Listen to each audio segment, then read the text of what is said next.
Alright guys, so what we're going to go over today is active yield and how to go in and put in a yield correction offset.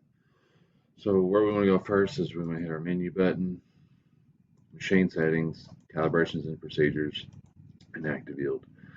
And before we put in this yield correction offset, we always want to make sure we have at least 15 accepted samples with active yield. Active yield, like I said, it's a actively changing system, and it gets more accurate as it has more accepted samples. So, like I said, we want to get to that 15 mark, and then if we're seeing some variances between the weights of what the combine says and the weights of what our grain cart or our scales say, then we can go in and put in a yield correction offset. So to get to that offset, we're going to hit our advanced settings button up here. Then once we get there, we'll see right now it's showing a negative 99%. This is just a simulator, so generally it's going to show a 0% offset once you see it, especially in new combines. We try to refrain from hitting this reset button because if you hit that, it will clear all of your accepted samples. So to get our correction offset, like I said, we don't just weigh one load and dump it and then see what the grain cart says. They like to have a process there and get a lot of data points and then find out how much of a variance we're seeing, and then we can go in and put in our percentage offset.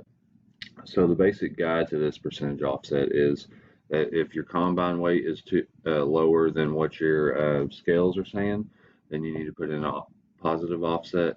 And if your combine weight is higher than what your scales are saying, then you put a negative offset. So to get this offset, the way they like to do it, I'll pull up this Excel sheet here and kind of show you.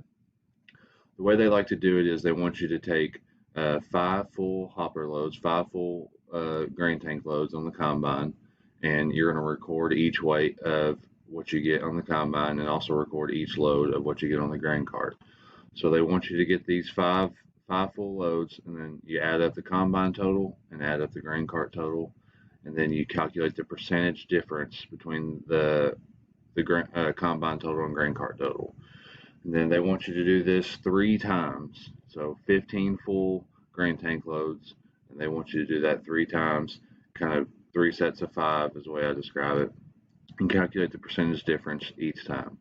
And then to calculate your yield correction percentage, what you're going to do is you're going to average up the percentage difference of those 3 sets of 5 full combine loads. And here you can see, like I said, I just made up some random numbers here and came up with the totals. Here I got the yield correction percentage of 8.05%.